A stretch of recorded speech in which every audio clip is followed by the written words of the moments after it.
hour, I have over here a young man who's going to talk with us about the student reaction to Florida and some of the events taking place coming up shortly here. I've got Musah Sesay, thank you for coming in today. Thank you for having me. A junior at Classical. Yep. There's a number of events coming up with students mobilizing, being concerned about safety in schools, both following Florida and what we've seen around the country. So talk with us a little bit about what you're talking about with classmates at Classical and taking action.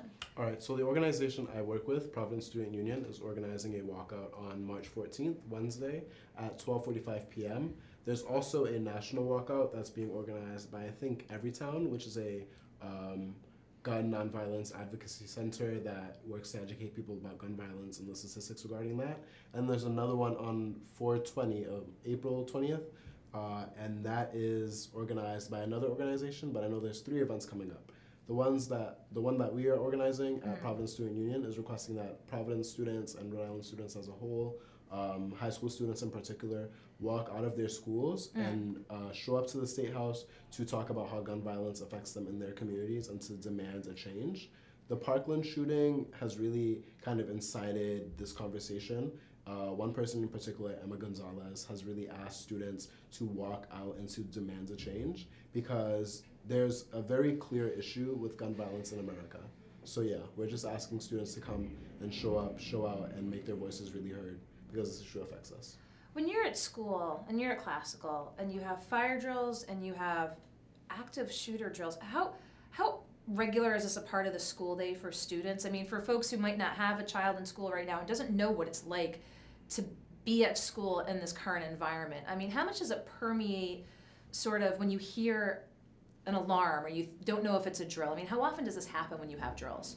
We have drills. I think it's required for fire drills to have like at least 10 every quarter. Okay. And lockdown drills, I think it's more like 5 or so every quarter. So we have them, I think it'll be like, it's staggered, like sometimes it'll be 3 weeks, 2 weeks, but we have them on a random basis. Yeah. But every time it happens, it just makes me think like this could be an actual event because the statistics are there. In America, I believe it's 212 mass shootings that we've had since 2001. And in most other industrialized countries, it's under 20, like Japan, Britain, UK, France, all those other countries, it's under 20 shootings. And we've had over 212. And since 2013, there's been 290 incidences of guns just being discharged on schools.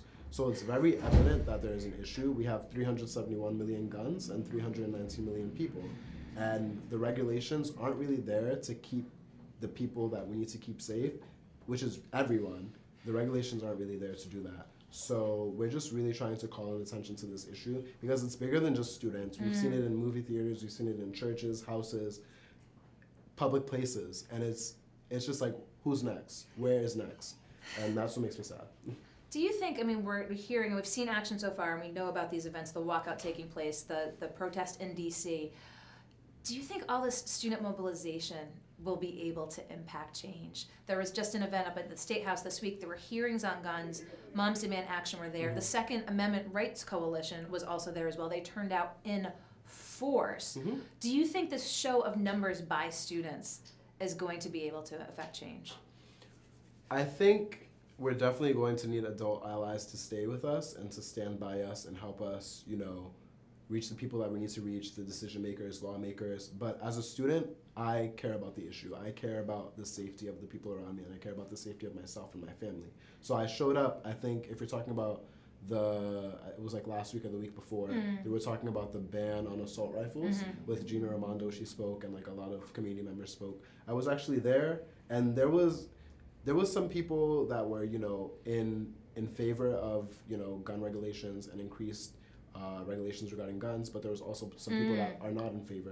And it was interesting to see that conversation happen, but at the end of the day, the statistics just show that there's so much gun violence, and we really need to make some sort of change. And that starts with students, students really showing that they care about their safety and making sure that their parents know that this is an issue that really affects everyone regardless of age, any sort of, socioeconomic.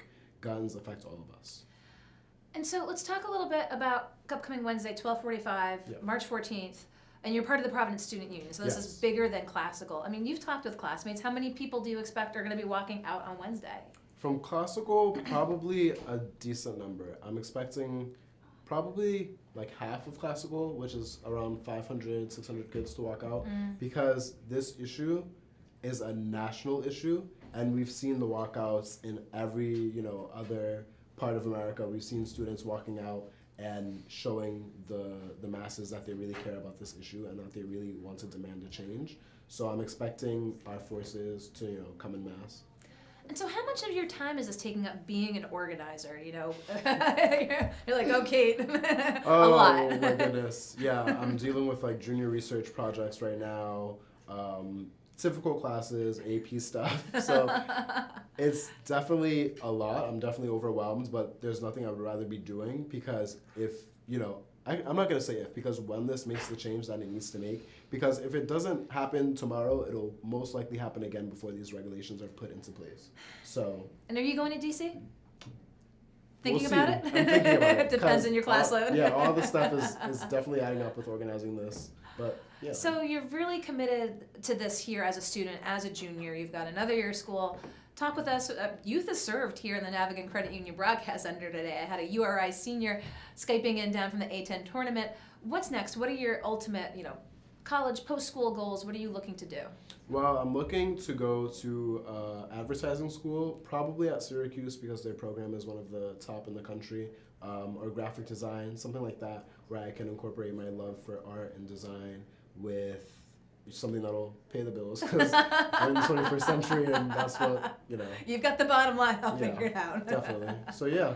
Well, I appreciate you taking the time to come in because folks have been hearing about students looking to take action. They're going to take action here next week, keeping an eye possibly on DC. But anything else that you want viewers to know while you're here in the studio? You've expressed the concerns of students when there are drills at school and you just don't know. I have to imagine students must take them very seriously. It's not like the fire drills of years past where students might have not or what's the sense when this happens? Are students falling right in line and getting out the door and locking the door and doing what's needed? Well, usually the teacher will go lock the door, make sure that the window is covered, make sure that the students are in a corner of the room that's, not really visible or accessible or not in like the range of vision from the door. So we usually try to put the students in a corner and the teacher puts the shades down, does all that. But every time we have one of those drills, it's a feeling of kinds of discouragement, disappointment, and helplessness because we've gotten to a point where gun violence has permeated so many facets of our lives, where it's permeated churches, churches and just places of worship in general, schools, homes, even the relationship that our communities have with the police. Gun violence is just something that needs to be discussed more. And I feel like this moment is very important because a lot of students are uniting on one front and standing against one common issue, and that's the power in it. Because when you can get a bunch of students from all over the country to say, hey, there's a real issue in this country and we need to address that, that's what I hope will spark the change. Well, Wednesday, 12:45, I expect we'll see a lot of students probably popping up on social media Definitely. As they march out towards the State House. And when you get to the State House, is there going to be a speaking portion? Do you know that there might be elected officials meeting you there? Yes, we're definitely hoping to speak with decision makers. We're definitely going to have people speaking about gun violence and how it affects them in their communities. So stay tuned for that. There's plenty to come, but I appreciate your taking the time to come in because, as I said, really wanted the student perspective on the matter right here in the Navigant Credit Union Broadcast Center. So Musah Sesay, I appreciate your taking the time to come in. Thank you for having me. I was going to say letting you go to do homework. It is Friday. It is Friday. I should have some fun this weekend. Have some fun. I'll let you go around the corner, and I'm going to welcome my next guest here into the studio. I would like to thank Musah Sesay. I would like also to thank Pilar McLeod for bringing him in today to talk about this here in the city, the student-led movement. There's going to be a walkout on Wednesday at 12:45.